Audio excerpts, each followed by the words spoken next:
এরকম অসমর্থ থাকা অবস্থায় শক্ত করে ধরেছিল কেউ একজন হাত।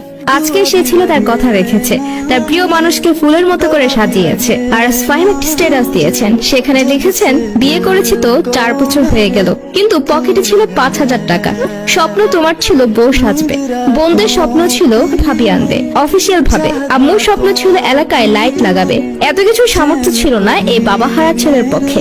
কত গালি খাইছি জীবনে, কত অবহেলা সহ্য করেছি। পরিবারে বড় ছেলে দায়িত্ব বেশি, যতটুকু সামর্থ্য ছিল সেইভাবেই তোমাকে আবার আনছি, কথা রাখলাম। আরএস ফাহিম চৌধুরী 4 বছর আগে মানজিয়া ফিমুকে জীবন সঙ্গী হিসেবে বিয়ে করেন। খুব সাদাসিধে ভাবে সে বিয়েটা হয়, কিন্তু আরএস ফাহিমের স্ত্রীর স্বপ্ন ছিল বউ সাজবে। তখন আরএস ফাহিমের সে সামর্থ্য না থাকলেও আজকে 4 বছর পরে আরএস ফাহিম সেটা করতে চলেছেন। নানা রকমের লাইট দিয়ে সাজানো হয়েছে আরএস ফাহিমের বাড়ি।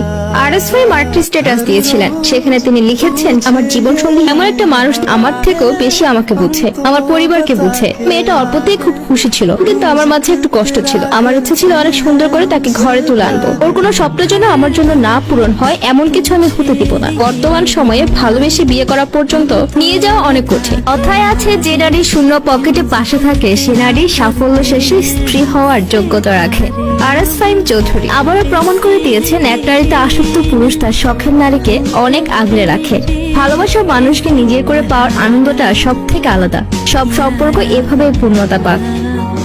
दिल को करार आया, मुझते है प्यार आया, पहली पहली बार